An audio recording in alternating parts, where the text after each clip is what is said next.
शिल्पकार स्वतंत्र भारताचे पहिले कायदेमंत्री होते.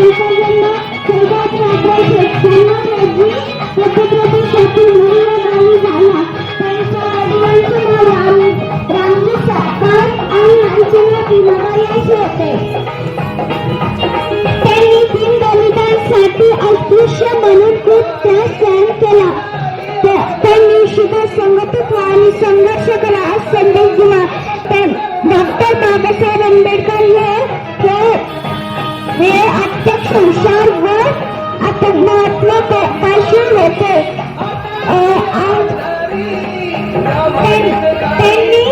त्यांनी लोकनायक हे वृत्तपत्र सुरू केली. दुर्दैवाने 7 डिसेंबर 1900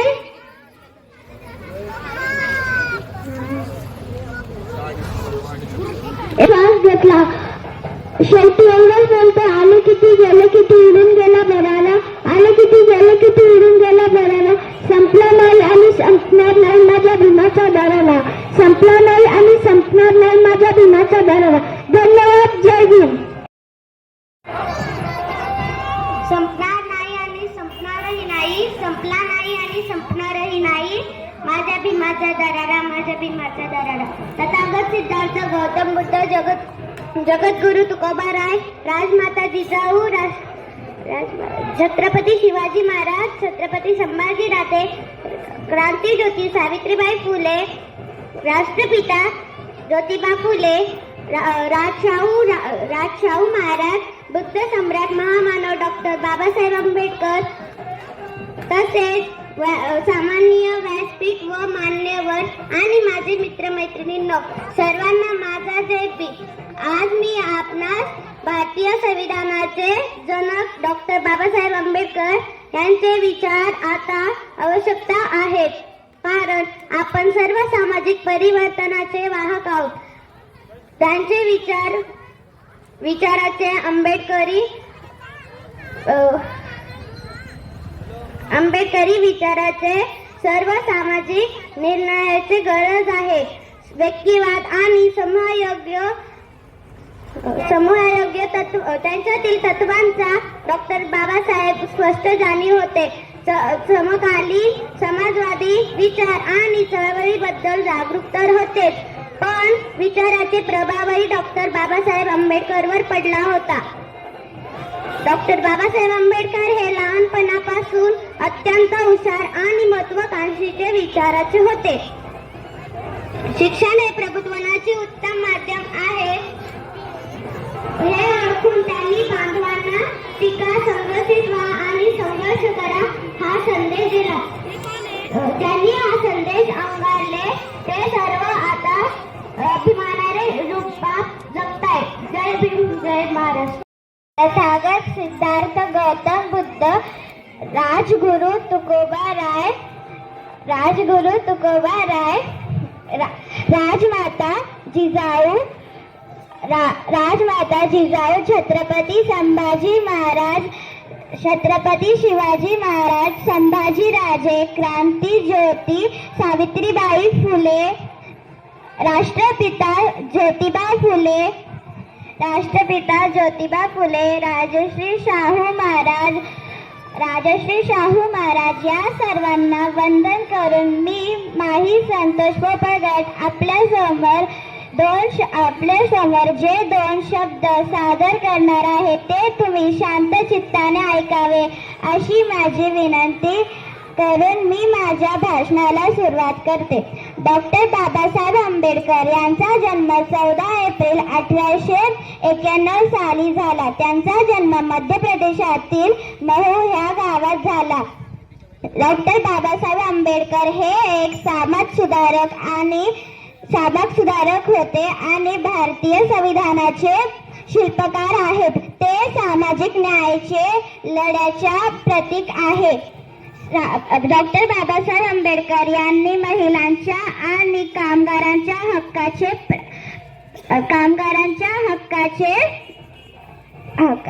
समर्थन केले. डॉक्टर बाबासाहेब आंबेडकर यांना वर्गात बसू दिले जात नव्हते. त्यांनी दारात बसून त्यांचे शिक्षण प्राप्त केले. डॉक्टर बाबासाहेब आंबेडकर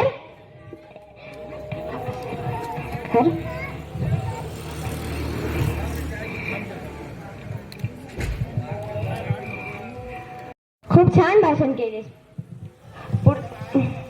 पुढचे भाषण सादर करायला येत आहे आरोही वाकेकर. तथागत सिद्धार्थ गौतम बुद्ध, राजमाता राष्ट्रमाता जिजाऊ छत्रपती शिवाजी महाराज, क्रांती ज्योती सावित्रीबाई फुले,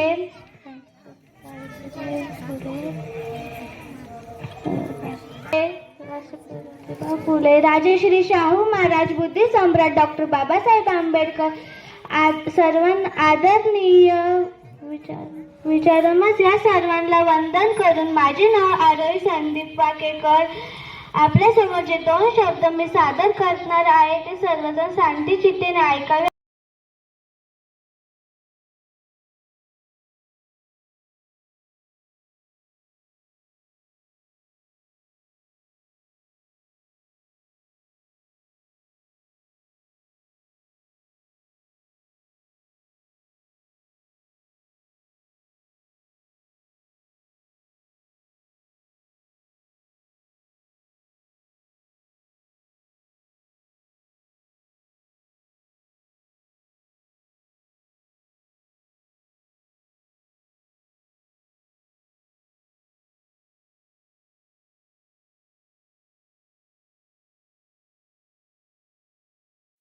अतिउत्तम.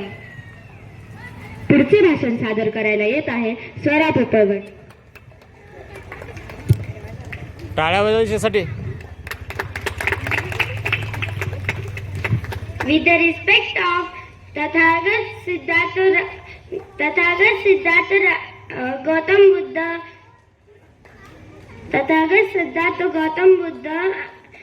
Rajguru Tukoba Rai,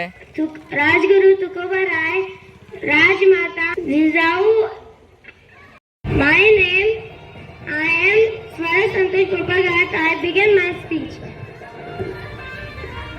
Dr. Babasaheb Ambedkar was born on 14 April 1981 at Mahu in Madhya Pradesh. Dr. Ambedkar full name was Dr. Bhimrao Ambedkar. His father name was Ramji Maloji Sakpal and his mother name was Bhimabai Ramjay Sakpal. He studied on Virus Forces University and Dr. Babasaheb Ambedkar legacy continues to impress. Thank you.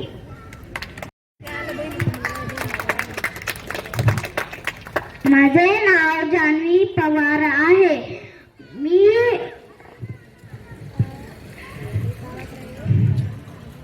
मी बाबासाहेब आंबेडकर समजून घेताना या विषयावर 2 शब्द सांगत आहे. बाबासाहेब आंबेडकर एक महान व्यक्ती होते. त्यांनी खूप कष्टाने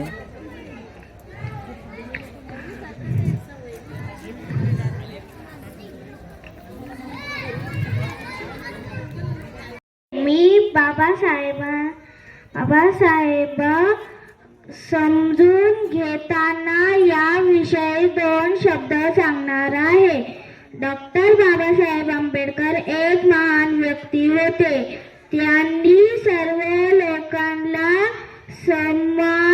समान हक्क देण्यासाठी खूप कष्ट केले. त्यांनी भारताचे संविधान लिहिले. बाबासाहेब आंबेडकरांनी शिक्षणाचे महत्त्व सांगितले.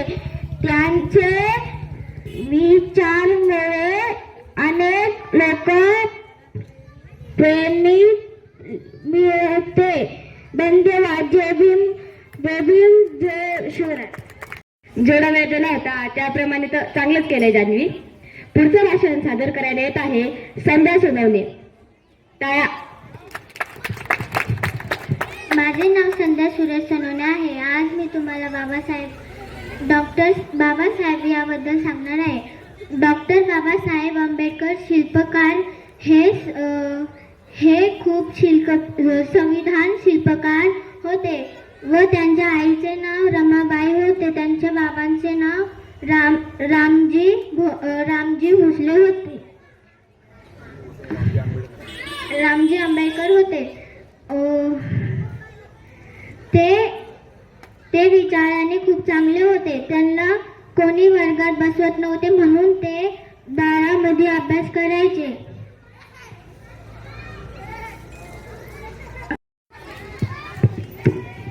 खूप छान. पुढचे भाषण सादर करायला येत आहे रिधिमा वानखेडे. टाळ्या. तथागत गौतम बुद्ध, डॉक्टर बाबासाहेब आंबेडकर, छत्रपती शिवाजी महाराज, छत्रपती शाहू महाराज, छत्रपती संभाजी महाराज या सर्वांना वंदन करून मी माझ्या भाषणाला सुरुवात करते. नमस्कार. माझे नाव रिधिमा वैभव वानखेडे आहे. आज मी तुम्हाला डॉक्टर बाबासाहेब आंबेडकर यांच्याविषयी माहिती देणार आहे. डॉक्टर बाबासाहेब आंबेडकर हे लहानपणापासूनच खूप हुशार बुद्धिमत्तेचे होते. त्यांना वर्गातही बसू दिला जात नव्हते कारण की ते खालच्या जातीचे होते. त्यांना वर्गाच्या बाहेर बसून शिकवले जात होते. त्यांनी आपल्या जीवनात खूप संघर्ष केला. मी तुम्हाला त्यांच्या जीवनातील एक छोटासा प्रसंग सांगत होते. त्यांचे 2 मित्र होते. त्यांच्या गावात एक कार्यक्रम होता. त्या कार्यक्रमात खूप मोठे लोक येणार होते. त्यांनी तिथे मंडप वगैरे टाकला आणि समोर मोठ्या चांगल्या गाडीच्या खुर्च्या बसवल्या व डॉक्टर बाबासाहेब आंबेडकर हे म्हणाले आपण यांना खूप दिवसाची वाट बघत होते की हा दिवस कधी येईल. तो दिवस आला. ते लवकरच जाऊन बसले कारण की त्यांना तो कार्यक्रम ते पहिल्यांदाच बघत होते. ते बसले आणि म्हणाले आपण तर सगळ्यात पहिल्या खुर्चीवर बसलो. तेवढ्यात पाहुणे आले. पाहुणे म्हणाले अरे तुम्ही आमच्या खुर्चीवर कसं काय बसलो. त्यांना आकललं आणि म्हणाले तुमची अवकात तरी आहे का या खुर्चीवर बसण्याची. ते रडत घरी गेले. त्याच्यातला एक मित्र म्हणाला अरे आपण तर असेच आहे. आपण तर गरीब आहे. आपल्याला कोणी भाव पण नाही देत. दुसरा म्हणाला अरे असं काय आपण तर गरीब आहे म्हणून सगळ्यांनाच असं करायचं. पण डॉक्टर बाबासाहेब आंबेडकर म्हणाले मी असं कधी करू नाही देणार. मी सगळ्यांना खुर्चीवर बसवणार. तुम्ही बघा. आणि ते मोठे झाले. खूप शिकले. त्यांनी खूप मोठ्या डिग्र्याही घेतल्या आणि सगळ्यांना खुर्चीवर बसवले. धन्यवाद. वा, खरंच खूप छान भाषण होते. पुढचं भाषण सादर करायला येत आहे प्रणाली जाधव. प्रणाली तथागत सिद्धार्थ गौतम बुद्ध, राजमाता जिजाऊ, जगद्गुरु Tukobaraya, Chhatrapati Shivaji Maharaj, Sambhajiraje, Rajarshi Shahu Maharaj, Jyotiba Phule, Savitribai Phule, and the platform of thoughts, I begin my speech. Good evening, everyone. With a strong sense of self-respect and pride, Jai Bhim! I am Tanishka Tazme. Thank you for gathering here today. As the architect of the Constitution of India, Babasaheb Ambedkar envisioned a nation on the principles of justice, equality and liberty for all its citizens. However, as we reflect on his remarkable legacy, it is essential It is essential for us to examine the current situation of our democracy. Are we really living up to the ideals preserved in our constitution? In an era where democracy is being challenged, it is important for us to stress over our commitment to these principles and ensure that the rights and freedoms guaranteed to us are not just words on a paper but a living reality for all the citizens. Let us talk about our democracy, about Baba Saheb's Constitution of India and democracy situation in India. Baba Saheb faced immense struggles due to his caste, but he transformed his struggles into a powerful fight for justice and equality. He believed that democracy is not just about the right to vote, it is about ensuring that every individual's voice is heard and valued. Our constitution, which Baba Saheb made, guarantees fundamental rights like right to vote, right to equality, right to privacy, right to information, freedom of speech, etc. However, today we must face a harsh reality. Many of these rights are under threat. Let us see how our most important rights are being suppressed.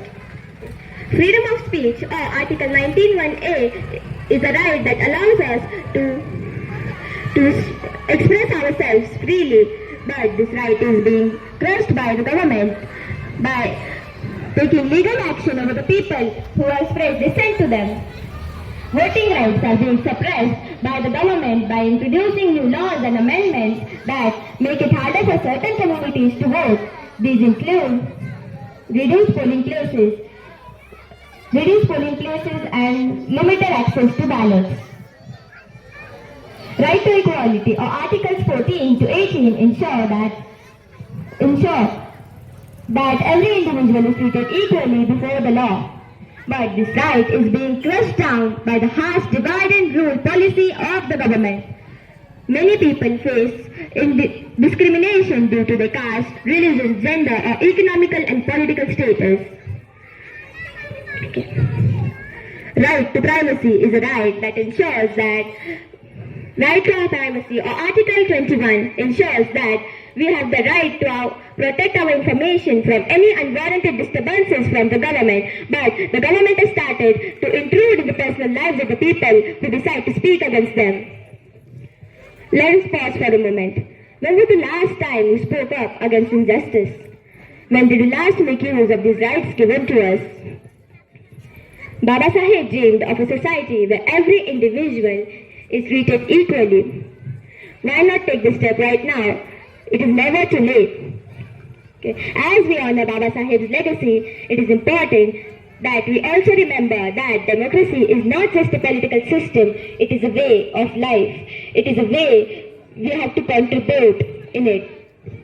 Jai Bhim!